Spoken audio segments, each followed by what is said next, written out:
Okay, hi, welcome back, or welcome if you're new. I'm Courtney, and I love the voice note for you is exactly what it sounds like. Me talking to you like we're just two friends catching up, except I've had time to actually organize my thoughts. So, I've been thinking a lot lately about why certain seasons of life feel like you're running in place, like you're doing everything on paper, but something still feels off.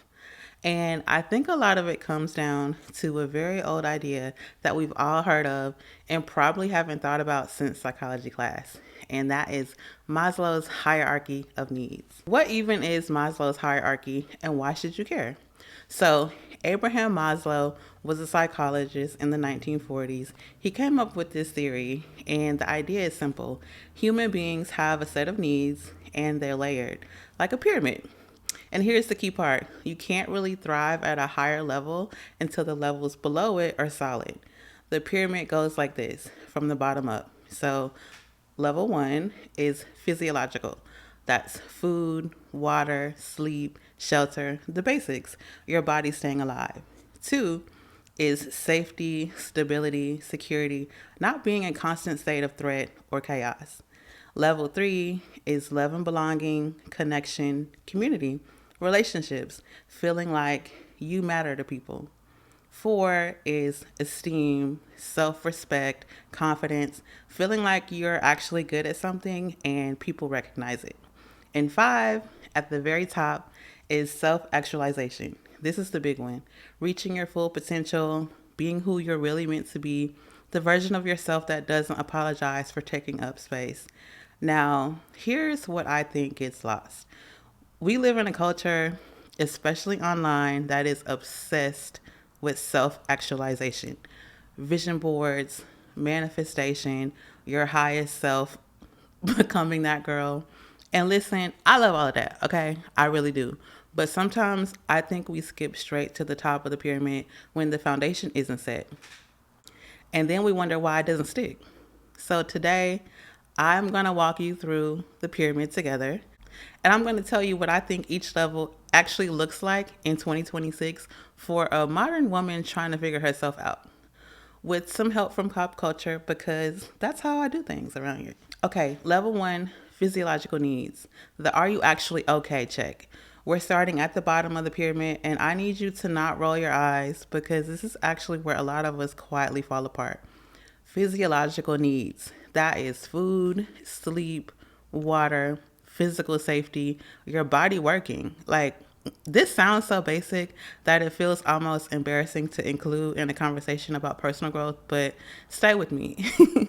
How many of us have gone through a productive phase that was actually just a survival phase with good aesthetics? You might be getting things done, you look busy and purposeful, but you haven't slept properly in weeks. You're surviving off coffee and like whatever might be easiest to grab for you. You've been so in your head about life that you forget you have a body that requires maintenance. So I went through a period, and I'm going to be honest here, where I was putting so much energy into figuring out like my purpose, my passion, my next move, that I was probably genuinely not eating real meals. Like, not in a disordered way, just in a I forgot to eat type way. I was running on adrenaline and ambition and honestly a little bit of delusion. And here's the pop culture reference I keep coming back to on this level: Olivia Pope. We all love Scandal. I love how Olivia handles business. She handles international crises, running Washington looking flawless. But we saw that her entire diet was like popcorn and red wine. And that's supposed to be aspirational.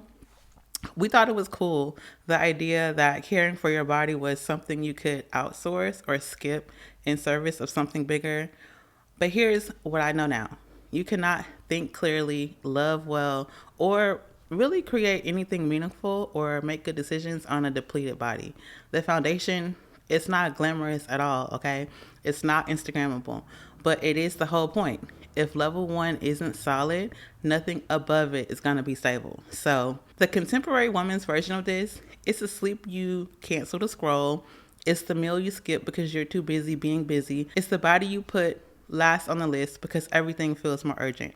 Check in always with your body first. Okay, level 2, safety, stability, and security. And I want to widen this out beyond just the obvious physical safety, a roof over your head, because I think physiological and financial safety matter just as much as we don't talk about them enough. So there's this whole narrative, especially for ambitious women online, that stability is boring, that real growth happens in chaos, in the leap, and when you burn it all down and rebuild. And sometimes that's true.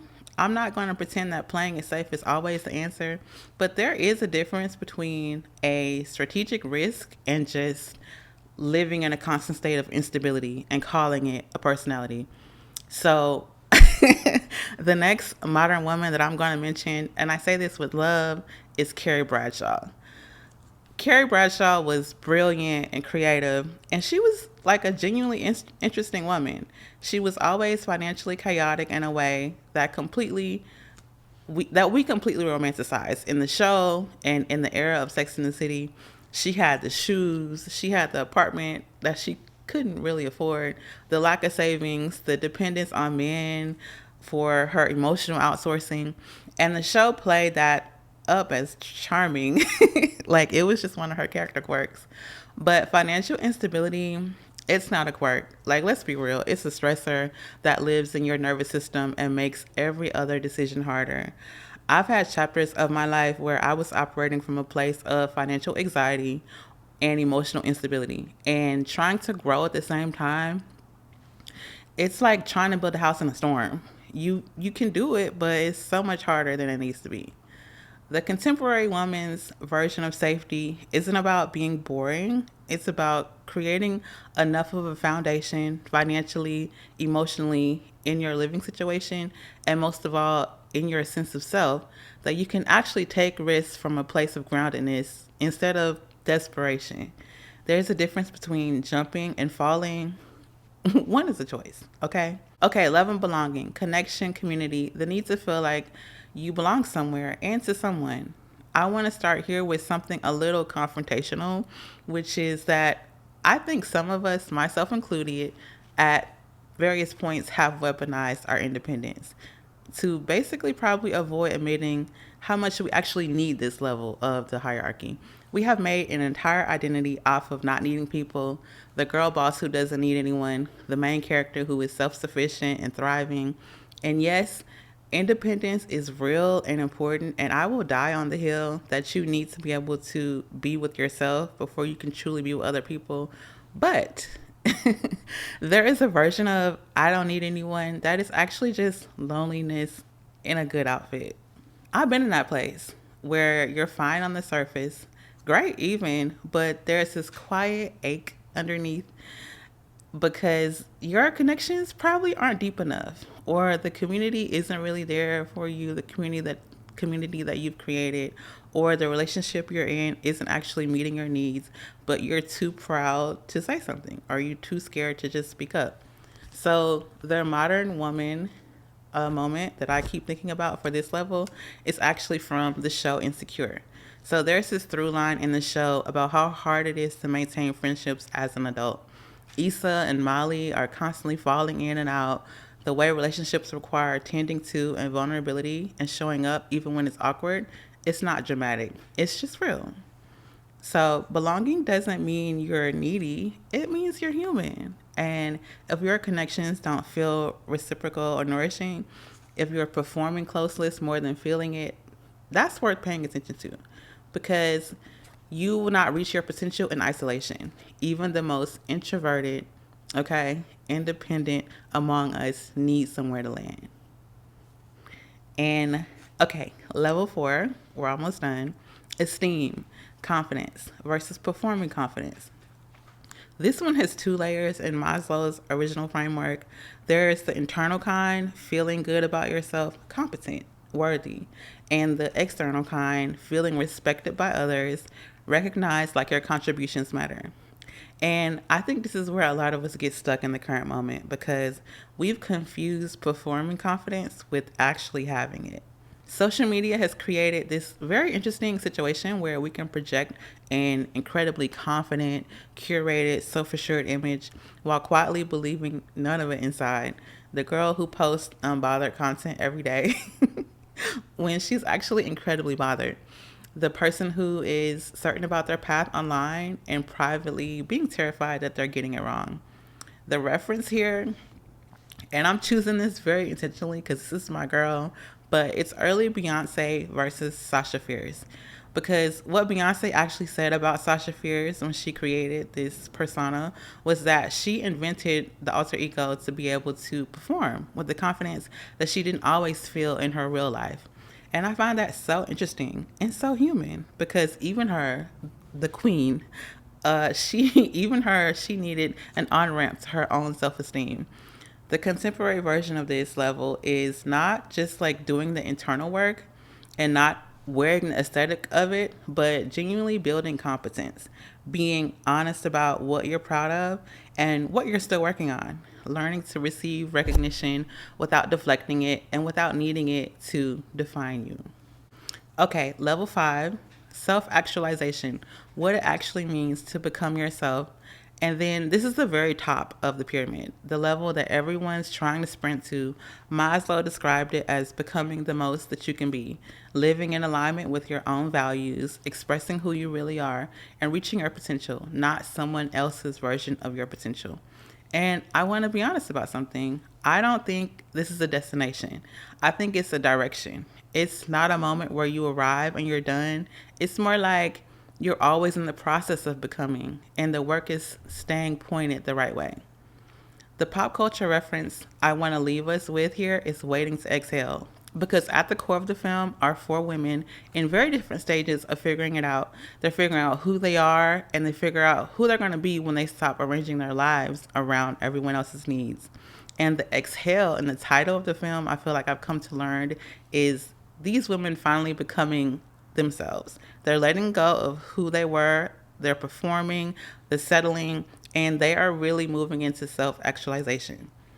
So, self actualization to me is like the quiet practice of checking in with yourself before you check in with everyone else. It's choosing in the direction of who you're becoming, even when it's inconvenient, even when it confuses people, even when it means admitting you want something different than what you said you wanted before.